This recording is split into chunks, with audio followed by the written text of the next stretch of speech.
Welcome to Prepper Nation. I'm John. Hopefully, I set everything up all right for this video. Just want to say very quickly, number one, thank you for being here and shooting a thumbs up and blah blah blah blah blah, whatever YouTubers are supposed to say, right? And number two, several people have left comments asking, where's the content? Where's the daily content on this channel? And so I just wanted to explain really quickly. This is a part-time, kind of just like something over here on the side for me. This is not a full-time job, which is why you're not seeing content daily. When I have something to say about something and I've got the free time to do it, I'll post a video or set up a live stream lobby or something like that. But this is not something that I do full time, and this is not something that I would want to do full time. Please don't be offended. I love you folks. I'm talking about everything else associated with YouTube. Having to worry about the algorithm, having to get on here and street peddle merchandise and beg for clicks and all of this stuff. I just would not be happy talking about war and, the end of society 5 or 6 days a week. I'd be miserable, and, it's just not for me. So, that's why you don't see content coming out every single day or every 2 or 3 days even.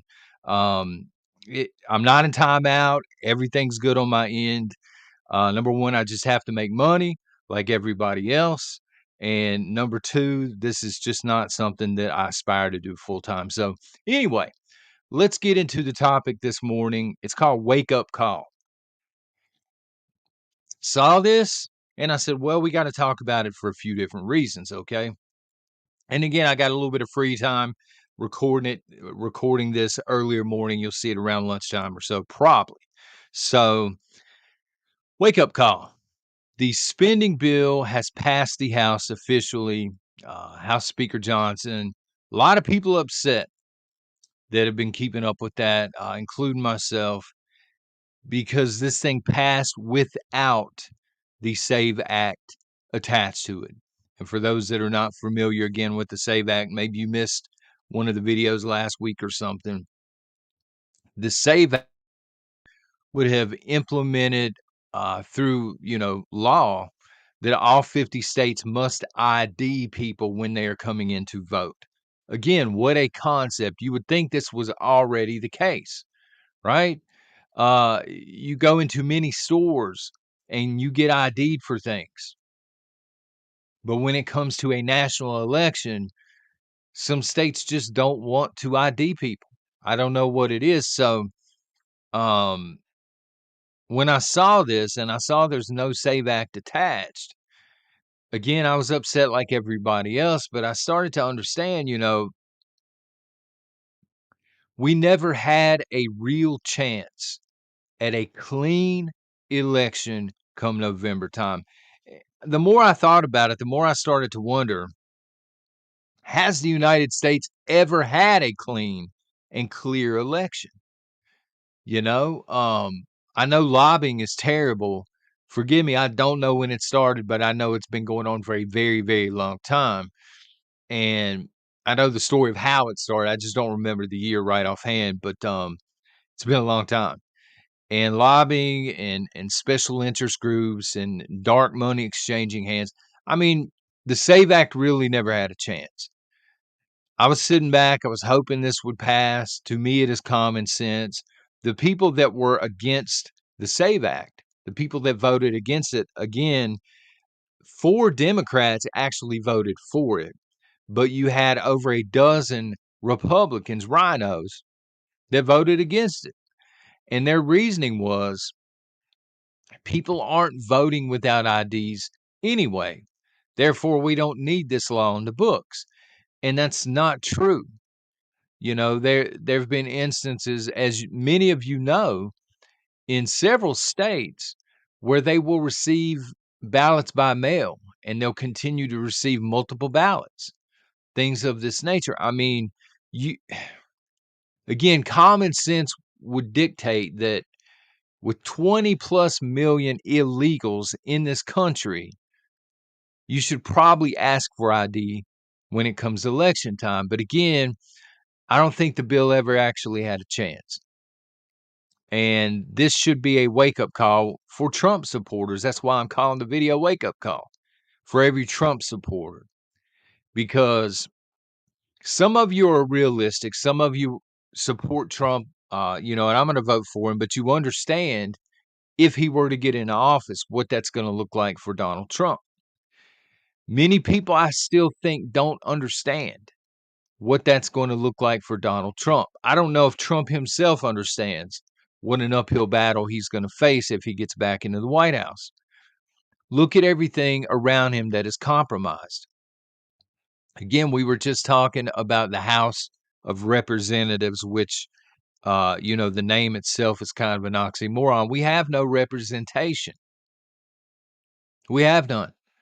You know, your representative, sure, you can call, you can voice your opinion, but when a special interest group or a company comes in and they hand them $100,000 in lobbying money, guess who they're gonna vote with? They're not gonna vote with you. They're not gonna side with you. They don't care about you. These people are professional thieves for the most part. I don't want to paint every single person in the House of Representatives negatively, but most of them, way too many for us to get a fair shake, okay? The Senate, same thing, just at a higher level because there are less of them, right? So they get paid more to sell out. But they're bought and paid for. The judicial system, I have zero faith in. Zero. It seems like it's so politicized at the judicial level now, you know, circuit court judges, federal judges, blah, blah, blah, that anything political based, anything that can sway an election or something like this always goes to the Supreme Court, right? Because the judges on the lower levels, they're not even really using the law anymore. There's too much political bias. I don't know if money's exchanging hands at that level. Probably. I would say at the Supreme Court level, most definitely, money is exchanging hands. Um, the three-letter agencies. Trump is going to have to work against these agencies if he gets into the White House. I didn't know until yesterday when it was trending on social media. This is insane to me, by the way. The IRS union. I didn't know this. I felt really stupid when I saw this. Trump is always talking about, he's going to disband the IRS. I don't know how that would work if they're unionized. I mean, I don't know. Again, forgive me, I don't know what kind of power he would have as president. Sure, he can sign certain things into law, executive orders. For example, he can seal the border shut. He can deploy the National Guard under executive order, right? And everybody will cheer. And it's a good move. I'm not cheerleading against it. What I'm saying is he's going to be sued in court over that. If he makes a move like that, Democrats are going to bring about a lawsuit. They're going to tie it up in the judicial system, which I do not trust. And the judicial system may say this is illegal and suspend, the executive order. So he's in an uphill battle the moment he would enter the White House. And that's a big if. Again, with no say back, I don't know that he's going to get a fair shake. You check the polls, which I place very, very little faith in, probably no faith at this point. NBC says Kamala Harris is up by like 6 points. Other polls have Trump up by 5 or 6 points, but they say he's slipping a little bit. I don't know. Um, I don't know if I trust the polls or the election system itself here in 2024. I just don't think it's going to be a fair one this time around. I really don't, with no SAVE Act in place. But then I got to thinking, there's other stuff going on in our world. Matter of fact, Zelensky is touring a ammunition plant this morning before he makes his sales pitch and delivers his plan to win the war to Biden and his administration. But the UN is having its General Assembly, and I kind of feel had, to be honest with you, because as I started reading into that, I said, I don't think the SAVE Act ever had a chance. And we've spent 2 weeks really in our news cycle talking about nothing but the SAVE Act. Will it pass? Won't it pass? Will the government be defunded? What will, Speaker Mike Johnson do? This sort of thing. How will people vote? And this entire time, the UN is over here on the side trying to steal our sovereignty as the United States of America. If you're in Canada, I'm sorry, you're screwed. Uh, your president has already signed yours over as of this morning. I'm sure that comes as a shock, but he officially signed up for the Agenda 2030 with the UN. So two major things at least. Of course, they're talking a lot about the climate and stuff like this and all these initiatives. And basically, if you work in the oil industry whatsoever, you're going to be delivering pizzas, this time next year. Sorry to tell you, but the climate agenda at this point, it seems like the UN is going to be pushing it hardcore. Um, and they're going to put you out of work. The oil industry is not the future, the United States or anywhere else for that matter. Not saying that I want it to be so. That's just how it is. But two major things. Number one, a lot of countries are there pushing war, what I would consider to be war agendas. So they basically have signed off on an agreement that Israel has 1 year or less to end its war against terrorists. Otherwise, the UN is going to get involved and peacekeep. So Israel's hung out to dry for anybody that is following that. Now, maybe you're against Israel or whatever the case may be. I don't. I'm not against Israel on this, but I understand there's a long-standing history and there's two sides to every story.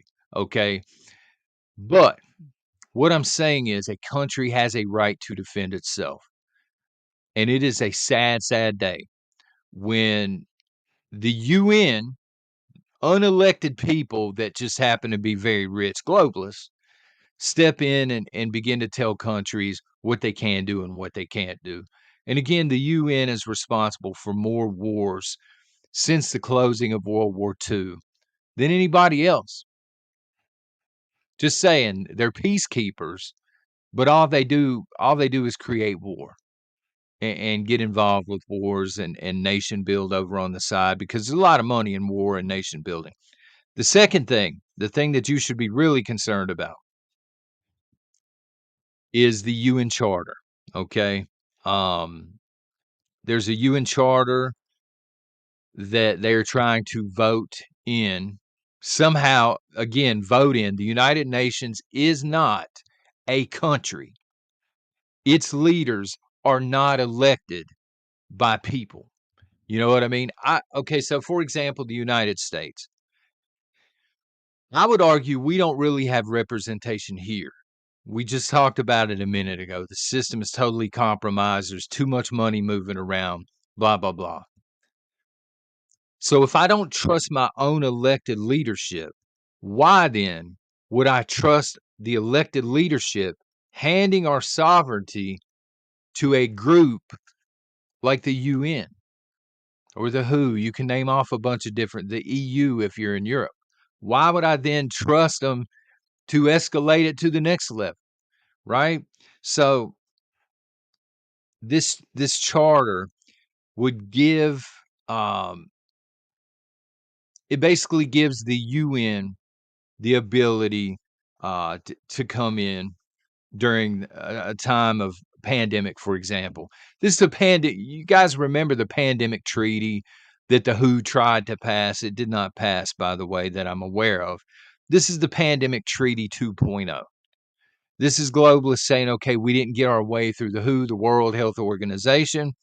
And so they have introduced, it's actually called the United Nations Pact for the Future.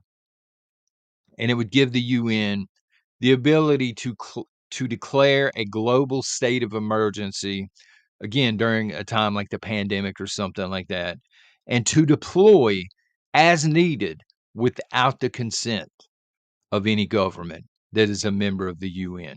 Um, and this is scary stuff because when you look at the United States and you see that if I hear protect our democracy one more time, I'm gonna pull out what little bit of peach fuzz I got on my head, son, because we're not a democracy. It does not mention democracy in the Bill of Rights, does not mention the word democracy in the Constitution.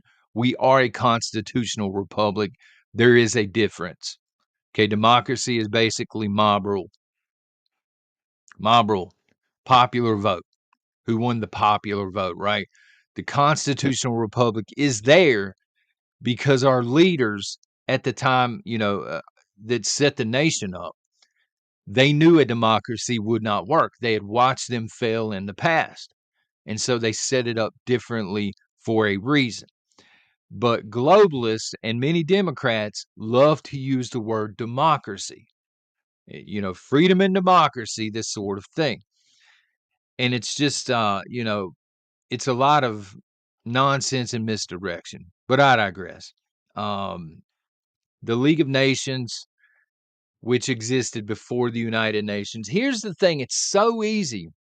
We need to get rid of the UN. The UN needs to be gone, it needs to collapse. Prior to the UN and prior to the Second World War, or at the onset of World War II, um, the League of Nations existed. Same concept. We come together, we save democracy, we vote, world leaders vote it out. Japan, of all countries, offered the blueprint back in the day. They simply walked up and they said they were having no part of it, and they walked out. They walked out of a meeting of the League of Nations. And at that point, other countries are looking around saying, this whole thing is a facade. It's an illusion. There is no power at the League of Nations level. There's no power at the UN level.